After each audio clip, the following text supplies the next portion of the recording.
Hello viewers and welcome to Science TV Crunch News. You are with me, Elvis Udhiambo, and my sign language interpreter, Tobias Omondi, and focusing on the local news. On our first item, Kenyans today, January 7th, marked the 81st birthday of the Right Honourable Raila Odinga, with leaders and supporters reflecting on his long political journey and contributions to the country. The occasion renewed focus on his role in Kenya's struggle for democracy, governance, reforms, and national cohesion. Raila is widely recognized for advocating dialogue, unity, and peaceful coexistence, often urging the nation to place collective interests above individual ambition. Over the years, he has remained a central figure in shaping Kenya's political discourse, particularly during periods of transition and national tension.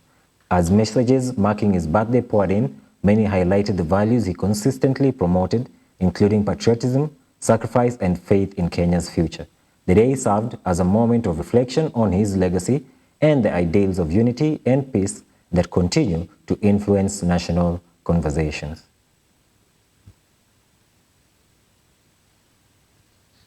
Moving on, Jubilee Party leaders have defended former President Uhuru Kenyatta over allegations that he failed to fund Azimio la Umoja One Kenya Alliance agents during the 2022 presidential election, instead pointing fingers at Suna East Member of Parliament Junet Mohammed, who was serving as the coalition Secretary General at the time. They said the responsibility of coordinating and releasing funds to agents lay solely with the Azimio Secretariat, not the former president. The leaders maintained that Kenyatta played a strategic and unifying role within the coalition but was not involved in the day-to-day operational management of the campaign. They described attempts to blame him for the logistical shortcomings as misleading and contrary to how their coalition was constructed. The remarks come as Migori Senator Eddie Oketch withdrew a petition seeking the removal of Nairobi Senator Edwin Sifuna as ODM Secretary General, saying that the move was meant to allow room for an amicable resolution. The development is viewed as part of a wider efforts to ease tension within the Azimio coalition. Moving on, the 2027 political landscape is beginning to take shape in Western Kenya, with the United Democratic Alliance, that's the UDA, making notable inroads as preparations for the next general elections gather pace.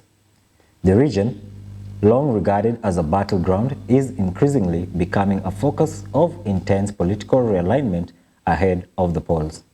In a move aimed to boosting President William Samoei Ruto's election bid, a new Western Kenya campaign team has been unveiled to coordinate grassroots mobilization and political outreach.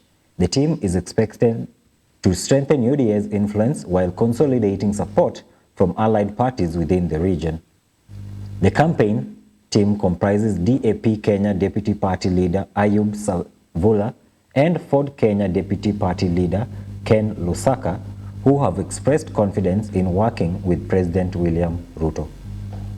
They say the collaboration is anchored on the belief that his leadership presents the most viable political option for Western Kenya as the 2027 election approaches.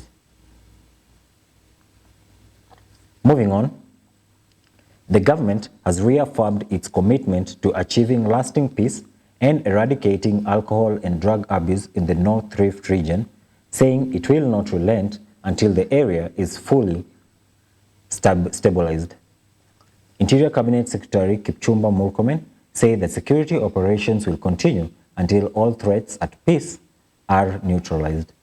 Murkomen noted that the government has largely succeeded in silencing illegal firearms in the region since May last year, attributing the gains to sustained security operations and enhanced coordination among multi-agency teams. He said that the progress achieved so far demonstrates the state's resolve to restore normalcy and to protect lives and property.